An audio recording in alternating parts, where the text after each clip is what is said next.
A big hello to my YouTube family. Welcome to Diva Classes. This is Zivya Vadvani, your accounts teacher. Today we'll be solving the accounts paper that was held on 13th of March. We have already done MCQs of this. This is for class 12 ISC. We have already done the MCQs of this. Now we'll move from question number 2, and we'll only be doing a few questions today since there are a lot of questions along with all the options.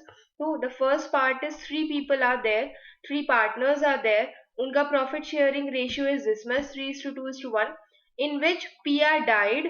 Okay, on 31st March. मतलब देखो तीन तीन number के जितने भी question उसमें आप एक चीज समझोगे कि everything is given to you पका पकाया, बट आपको सिर्फ उसकी एंट्रीज शो करनी है जहां पर भी पूछी गई है. Her capital. Now, she died on 31st of October 2021. At that time, her capital was this much. Her share of profit for the year 2020-21 till date was this much. Okay. Then office equipments of the firm, the book value of which was 10,000 was revalued. तो revalued at this much मतलब revaluation में 3600 का profit हुआ है. The amount of 35,000 due to Pia's executor has to be paid, transferred to her loan account. क्या बोला गया? You are required to prepare Piya's capital account. कोई और अकाउंट, कोई और जर्नल एंट्री आपको नहीं करनी है. सिर्फ आपसे सिंपली एक चीज पूछी गई है कि आपको पिया का कैपिटल अकाउंट बनाना है और उसी में ही जितना भी पैसा है उसके एग्जीक्यूटर को रेंडर करने वाला वो सब उसमें शो करना है. ओके, तो how we will start this? It will be shown as, सबसे पहले यहाँ पर क्या लिखेंगे? By balance brought down. What will be here? Here will be the capital of Pia. Then second thing was it will be profit and loss account. Profit and loss या profit and loss suspense account, this you will tell me. तो I am writing here as profit and loss account. यहाँ पर how it will be 2000 rupees जो profit and loss आया है, क्योंकि उसमें साफ साफ एक चीज देखो लिखी हुई है यहाँ पे कि 2000 जो था हर शेयर ऑफ प्रॉफिट था. ठीक है, तो ऑलरेडी वो चीज दी हुई है. उसके बाद रिवैल्यूएशन का profit we will take. How it will be taken? 3600 जो रिवैल्यूएशन का ओवरऑल प्रॉफिट आया उसमें से कितना पैसा? 3/6 विल बी टेकन. ठीक है, 3/6. तो उसके अकॉर्डिंग 6 और 6 को ये कट करो, यहाँ पर ये आया, तो it will be 1800. This 1800 will be पियाज share of revaluation profit. So it will be written as by revaluation account. ठीक है, हाउ मच? 1800 जो उसका आंसर आया है. अब यहां पर एक चीज और लिखी हुई है कि हमको उसके पिया के एग्जीक्यूटर्स के लोन अकाउंट में, पियाज एग्जीक्यूटर्स, वैसे तो एग्जीक्यूटर्स अकाउंट ही जाता है, पर इसमें यहाँ पर लोन अकाउंट लिखा है तो we will simply write it as loan account. Dash करके लिखोगे यहाँ पर balance transferred. This balance transferred, how much was this? 35,000. अब अकाउंट्स में एक चीज तो आपने समझी होगी कि दोनों साइड की जो बैलेंसिंग है वो बराबर होनी चाहिए, और किसका बराबर? जो ज्यादा हेवियर साइड है उसका बराबर जाता है. ठीक, तो यहां पर इसका जो टोटल आएगा, इसका total will be 278. This total is 27800. This is 35,000. तो अभी भी जो डिफरेंस आ रहा है वो आ रहा है 7200 का. तो this is just an opinion कि जस्ट बिकॉज कि उसमें कोई भी, देखो आप क्वेश्चन में देखोगे कुछ भी और चीज उसमें नहीं दी हुई है, यहाँ पर कहीं पे भी नहीं लिखा हुआ है कि 7200 या कोई बैलेंसिंग हमें करनी है या कोई गुडविल है, तो we will consider it as goodwill. और गुडविल के according what we will do, इसको एक बस ये चीज समझ लो कि this is a kind of hidden goodwill जो पिया का शेयर उसको दिया जाएगा. तो ये हो गई मेरा पूरा पिया का शेयर, क्योंकि यहाँ पर ये एग्जैक्टली सिर्फ इतना ही आ रहा है. ठीक, इसको ही हम लोग क्या करेंगे, हम लोग को यहाँ अलग अलग शो करना होता है. कैसे शो करेंगे? दो प्राणी है यहाँ पर, दो पार्टनर्स है. Who two were there were Siya and Jiya, और इनका जो ओल्ड रेशियो है that will only be considered their gaining ratio, क्योंकि और कुछ भी इंफॉर्मेशन उसमें नहीं दी हुई है. तो it will be written as Siya's capital account. Okay, and Jiya's capital account, और पैसा कितना जाएगा दोनों में, it will be written this 40। वैसे तो यहाँ पर अलग ही अलग आप शो कर सकते हो, 70 to 100 शो करने की जरूरत नहीं है। तो how it will be done, the ratio was 3:2:1, तो 2/6 एंड 1/6 इसका हिस्सा जाएगा। एक मिनट, पीआई तो गई थी, हाँ। तो 2:1 ना, एक मिनट, जो गेनिंग रेशियो है उस according it will be 2/3 and 1/3। तो उसके according it will B 4800, it will B 2400, और यहीं पर ही उसको हम बाहर लिख देंगे as 4800 and 2400, and hence it will be totaled now 35,000। ठीक है, तो ये पूरा क्वेश्चन आपका हो गया। इन केस अगर ये वाला हिस्सा मेरा गलत भी हो जाता है तो हार्डली हाफ मार्क्स, 3/4 या फिर 1 मार्क्स डिडक्ट होगा, लेकिन बाकी everything is correct. Then next part of this is इसी का ही जो एक ऑप्शनल क्वेश्चन था, you had to do either of the two, जिसमें फिर से देखो क्या करना है, you just need to pass journal entries. जब इसमें बोला गया कि कोई अकाउंट नहीं बनाना है तो उसको नहीं बनाओगे। क्या करना है, जर्नल एंट्रीज बनानी है, you have to make journal entries, the closing of the retiring partners capital account की एंट्री करनी है, और adjustment of surplus in the capital account of continuing partners. Okay, तो how it will be done, the first thing, देखो 3 partners हैं यहाँ पर show किया गया, विनय, तरुण एंड अर्जुन। इनका प्रॉफिट शेयरिंग रेशियो इतना था। तरुण के रिटायरमेंट पे उसका जो कैपिटल अकाउंट था आफ्टर ऑल एडजस्टमेंट, मीन्स अब इसमें कुछ नहीं करना है, मैं डायरेक्टली यही अमाउंट उसको दे देनी है, there was this much. Tarun को हाफ इसके थ्रू पे होगा, मतलब कि it will be going as bank account, half bill of exchange से पे होगा, तो it will be shown as bills payable account. फिर जो कंटिन्यूइंग पार्टनर्स है वो अपना न्यू प्रॉफिट शेयरिंग रेशियो के अकॉर्डिंग एडजस्ट करेंगे, कोई भी सरप्लस या डेफिसिट है वो उनके करंट अकाउंट से लिया जाएगा। जैसे हम लोग यूजुअली क्या करते हैं, पैसा आ रहा है तो बैंक अकाउंट को डेबिट करो, पैसा जा रहा है तो क्रेडिट करो, तो यहाँ पर उसी की जगह पर हम लोग करंट अकाउंट का यूज करेंगे। रीएडजस्टमेंट ऑफ देयर कैपिटल, विनेस capital account showed a deficit of this much, दोनों के आंसर्स में भी दिए हुए हैं कि इतना डेफिसिट और इतना सरप्लस था। तो the first thing, the first entry we have to do is closing of the retiring partners capital account. कौन क्लोज हो रहा है, कौन जा रहा है यहाँ से, तरुण इज गोइंग। ओके, तो it will be written as,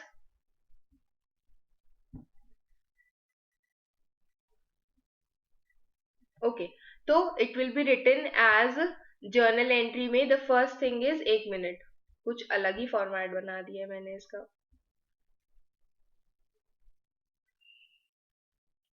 हाँ। तो the first thing will be there as Tarun को पे करना है ना, तो it will be shown as Tarun's capital account,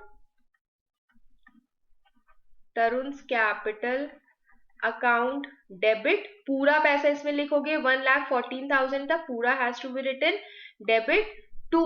the first thing is कि सबसे पहले हमने उसको कैसे पे किया, कैश के तौर पे पे किया, मतलब इमीडिएटली पेड है, तो वी विल अज्यूम कि हम लोग ने बैंक के थ्रू उसको पे किया गया है 57,000, और next will be paid as bills payable, तो it will be 50% bills payable account 57,000, and the adjustment will be being Tarun's capital account settled या settlement of Tarun's capital account। फिर इसकी second entry, this was first entry A, second entry will B, सबसे पहले इसमें देखो क्या दिया हुआ है क्वेश्चन में कि किसको डेफिसिट और किसको सरप्लस हुआ था। विनय शोड अ डेफिसिट ऑफ 1,000, तो जब विनय का 1,000 का डेफिसिट हुआ था वो पैसा क्या करेगा, वो ले करके आएगा।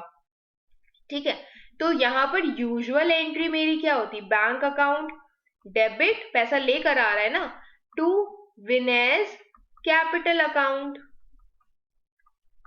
और थर्ड एंट्री क्या होती, उसको सरप्लस हो रहा है तीसरे वाले को, तीसरा कौन था, कौन इंसान था तीसरा, अर्जुन, तो अर्जुन को सरप्लस हो रहा है 1,000 का, तो इट विल बी रिटन, वो विड्रॉ कर लेगा पैसा, Arjun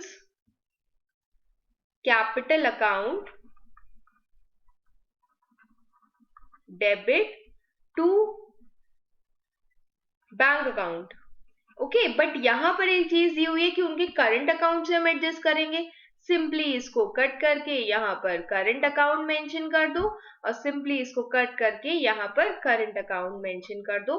this is rather easier kind of method. उसके अलावा आपको ये याद रखना कि करंट अकाउंट डेबिट हो रहा है या ये डेबिट हो रहा है, उससे कोई मतलब नहीं है। सिर्फ इतना याद रखा करो, पैसा आ रहा है तो it will be debited, debit what comes in, पैसा जा रहा है it will be credited. Okay, next question is, next part of it is, even though bank account is a personal account, so please don't tell me the rules, I know the rules of it. Next question is question number 3, जिसमें बोला गया है कि 1st April को Light House limited purchase a land from Bricks limited और उसने कुछ money उसको पे किया। 3 चीजें, 3 काइंड्स में उसने पेमेंट किया। First is issuing a bank draft, तो it will go with the name bank account. Okay, second entry is you have drawn a promissory note, it will go with bills payable. And third is issuing 8,000 debentures of 100 each, redeemable at a premium of 10% after 3 years. Okay, so you have to just mention journal entries on the date of purchase of land. उसके अलावा हमें ये redemption और इन सब की entry नहीं करनी है इसमें।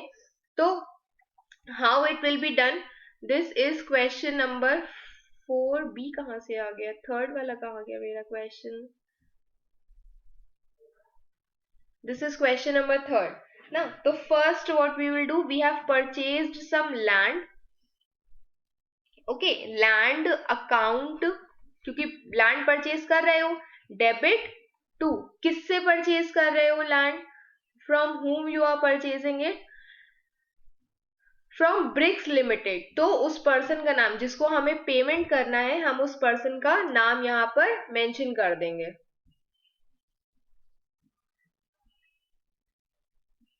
तो it will be written as Bricks limited, ठीक है, being land purchased from Bricks limited. Then second thing, first will be this, then second entry will be date, you will mention it here, the जिस दिन भी ये purchase हुई है। second entry will be bricks limited, bricks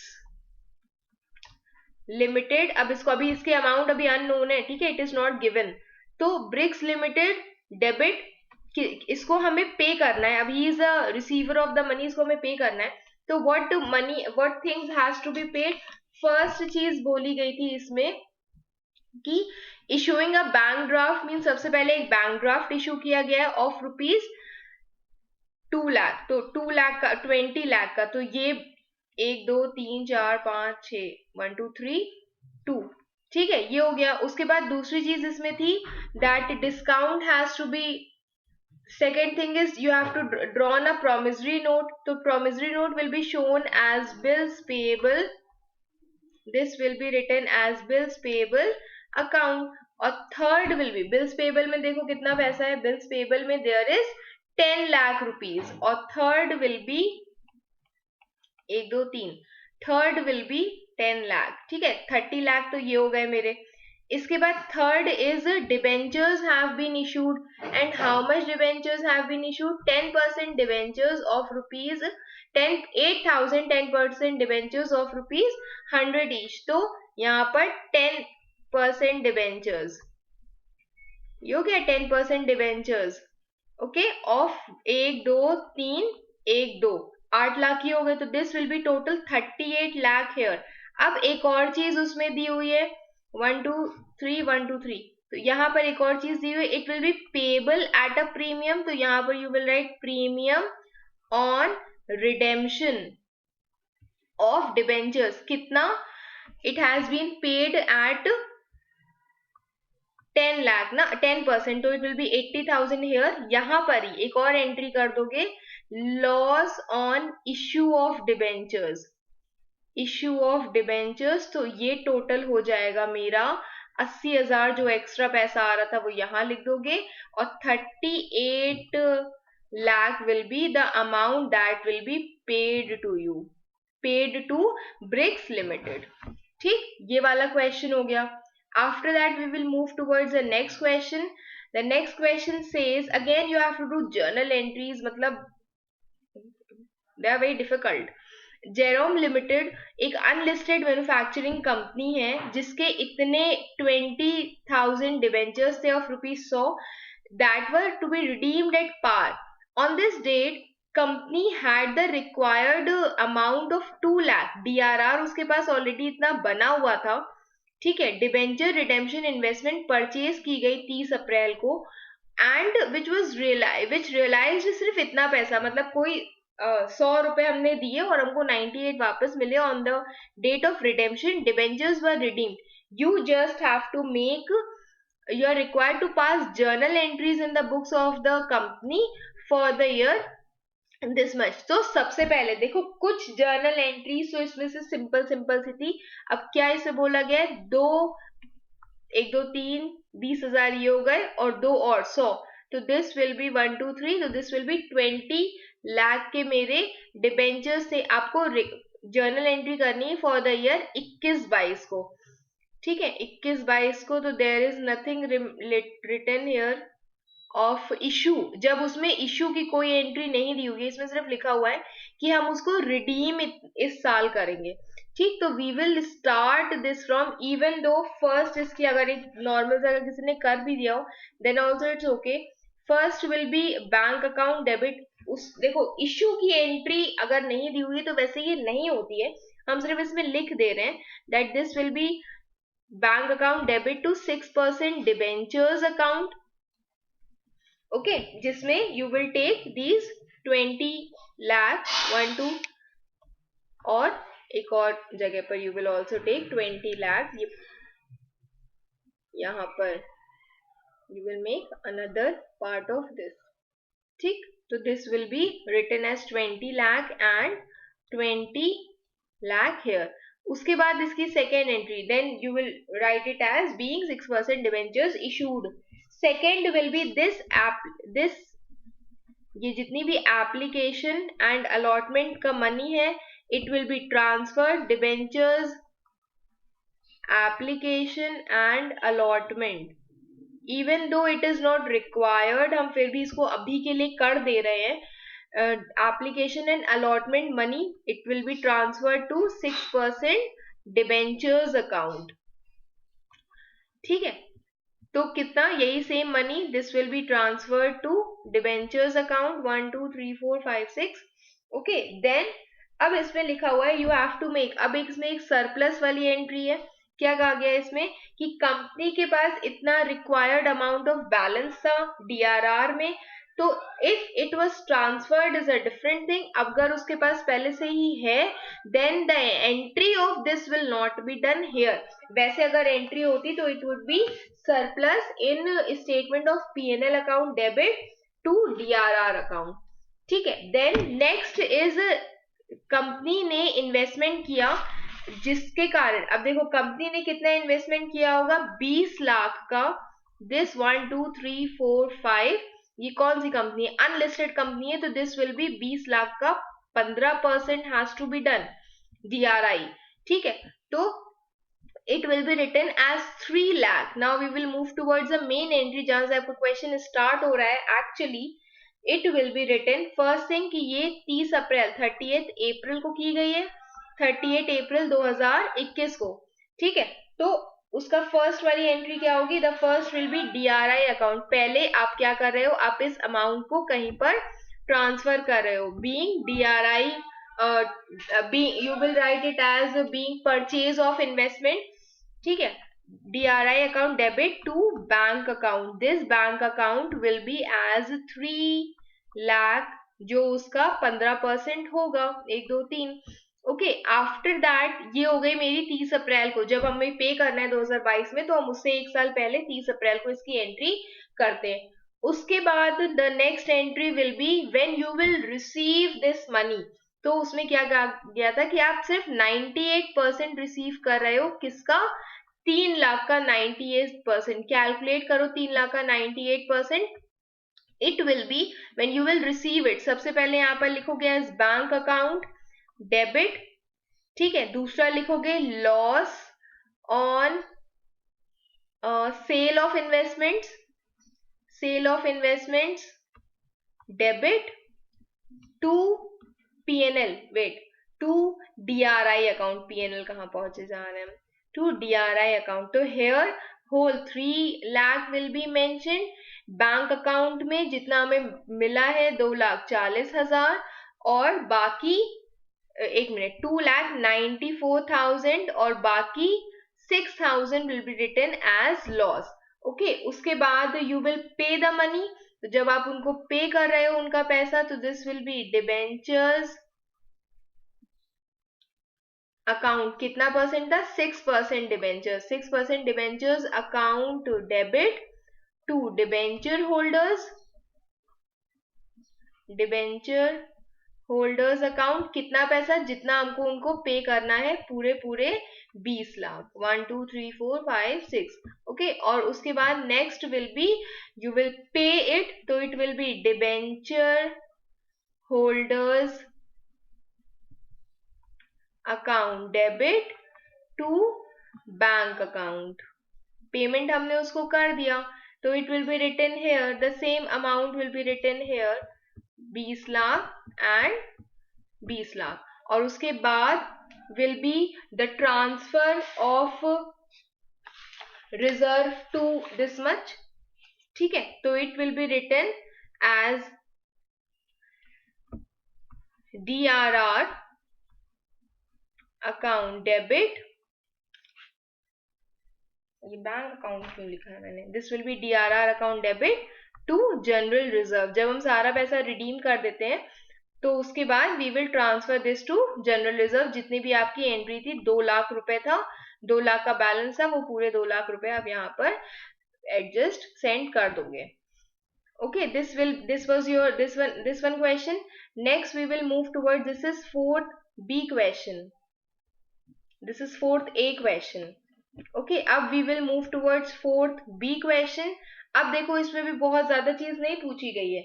इसमें कहा गया है कि कोई 1 अप्रैल 2017 को गैब्रियल लिमिटेड एक लिस्टेड कंपनी जिसने इतने डिबेंचर्स इशू किए ऑफ ₹100 ईच, इसका 1/3 was redeemed on this day. Then remaining 2/3 will be redeemed on this day. The company paid interest on debentures annually after meeting the requirements of Companies Act. The debenture redemption investment, the debentures were redeemed. You have to do the entries of 31st March only. एक listed company है तो obviously DRR इसमें नहीं बनेगा, DRI बनता है, including entries for interest on debentures. Okay तो first thing देखो, NBFCs HFCs को नहीं करना होता है, लेकिन usually listed companies will do. All listed companies have to do in except if it वर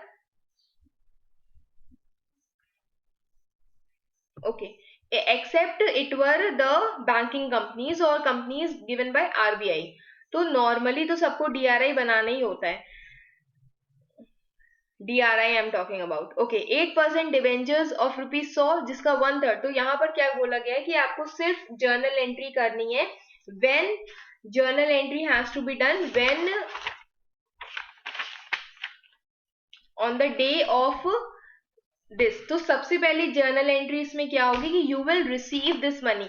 आपने क्या किया, हमें जितना भी अमाउंट 2/3, ठीक है, कितने थे 3 लाख का, दिस इज 3,000 का 100 ना, तो दिस विल बी 3 लाख का you will receive. How it has been done, 2/3 and 1/3. Okay तो सबसे पहला 1/3 were redeemed on this day. हमें सिर्फ उतना ही उसमें DRI बनाना होता है जितना कि उसका मिच्योरिंग है अगले साल. तो अभी हम लोग इसका 2/3 बनाएंगे. This will be 2/3. 3 and 3 cancel, तो it will be written as debentures will be written as 2 lakh. Okay और ये 2 लाख का you will take how much percent? You will take 15% of this हमको खुद की राइटिंग नहीं समझ में आ रही है. ओके, तो you will take 15% off this much. ठीक है, तो सबसे पहले हम लोग क्या करेंगे, we will make DRI here. How it will, wait, let me find the question, where is the sheet. ये रही जर्नल शीट, सब इधर उधर हुआ जा रहा है. This is fourth B, I am writing it here as fourth B. तो सबसे पहला that you will take is you will receive the bank account debit to DRI. अब इसमें कुछ confusion है, ठीक है. DRI account, तो tell me what amount you have mentioned here. I am not writing it here. It will be जितना भी amount आपका mature हो रहा है, जैसे 3 लाख mature, 3 लाख की आपका टोटल था, 3 लाख में से 2 लाख उस साल mature हो रहे हैं, तो उस 2 लाख का you will take 15% only. ठीक है. फिर आफ्टर दैट, तो even though it will be some around 30,000, I don't know what amount I have written here. इसके बाद the next entry will be 8% debentures. This you will tell me the above entry. 8% debentures जो थे, ठीक है, account debit, and since you are paying it, तो it will be given to debenture holders. Debenture holders. How much money will be given? It will be given as 2 lakh. ठीक है, ये रहा मेरा 2 लाख जो हमें उसको पे करना है. और उसके बाद this debenture holders to bank, जो अगेन हमने उसको पेमेंट करना है. सिर्फ आपको वो एंट्रीज करनी है जो आप लास्ट डे कर रहे हो. तो we are paying the money. Debenture holders to bank account, हमने यही जो 2 लाख थे उसको हमने पे कर दिए. एंड देन लास्ट में what will be there, there will be DRR, जिसमें हम लोग पूरा पैसा ट्रांसफर करते हैं. ठीक है, DRR टू जनरल रिजर्व.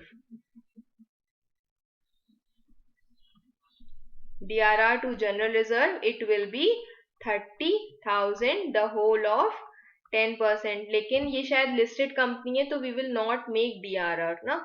हाँ, तो लिस्टेड कंपनी में we will not make DRR, तो there will be no entry of this. ये वाली एंट्री हम लोग इसमें नहीं करेंगे.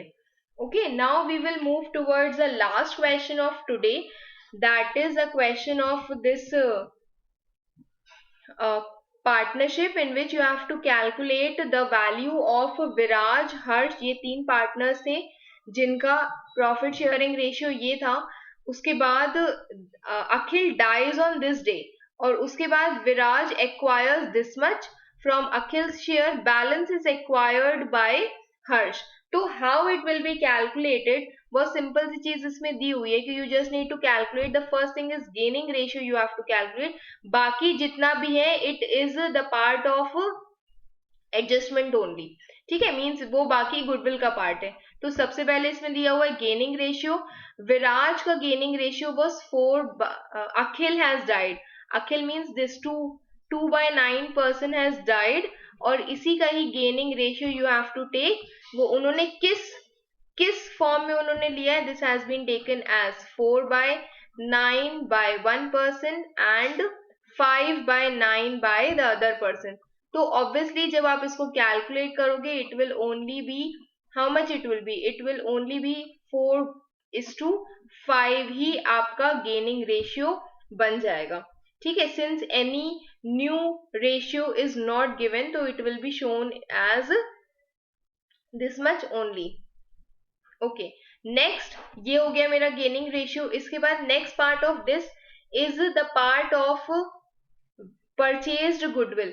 नाउ परचेज गुडविल में क्या, नॉन परचेज गुडविल. देखो नॉन परचेज गुडविल क्या होती है, जब आप खुद के ही एवरेज प्रॉफिट से ही कैलकुलेट करते हो, इंस्टेड आप किसी और कंपनी के असेट्स और लाइबिलिटीज को एक्वायर करने के बाद जो आप उसको पेमेंट कर रहे हो, कोई आपको पेमेंट कर रहा है, that is known as purchase goodwill. यहाँ पर we will calculate it from our own average profit, तो it is non purchased goodwill.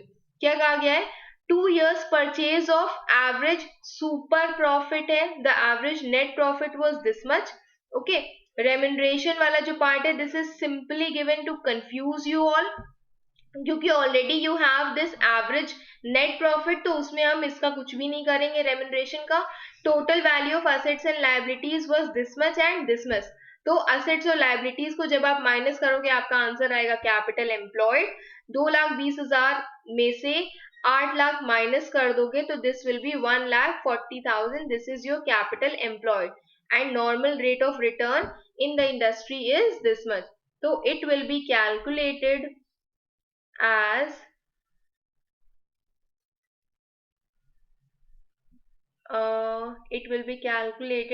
here. Okay, gaining ratio I already told, this will be 4:5 and सबसे पहले इसमें दिया हुआ super profit जिसमें हम लोग को निकालना है नॉर्मल रेट ऑफ रिटर्न। तो 1,40,000 वॉज दिस मच और 1,40,000 का 15% यू विल कैलकुलेट, मैथ्स जरा मेरी कमजोर है, तो इट विल बी 21,000। ओके 15%। उसके बाद we will take super profit, तो सुपर प्रॉफिट में it will be average profit was 49,000, this is 21,000, तो super profit will be 28,000 and then you will calculate goodwill. Goodwill is equal to super profit, उसी के according ही जब calculate कर रहे हो, super profit into number of years of purchase. जब यहां पर number of years of purchase, how much is given, number of years of purchase is given 2 years, तो it will be taken as 28,000 जो आपका super profit है into 2, तो the answer will be 56,000 will be the amount of goodwill. So this is the whole of part. If there is something that is deviating from what you have done, what I am doing, you can mention it in the comment box. Keep preparing for your rest of the exams. I guess only physical education is left. Tell me whatever exams are left. Keep preparing for it. Best wishes for it. Thank you.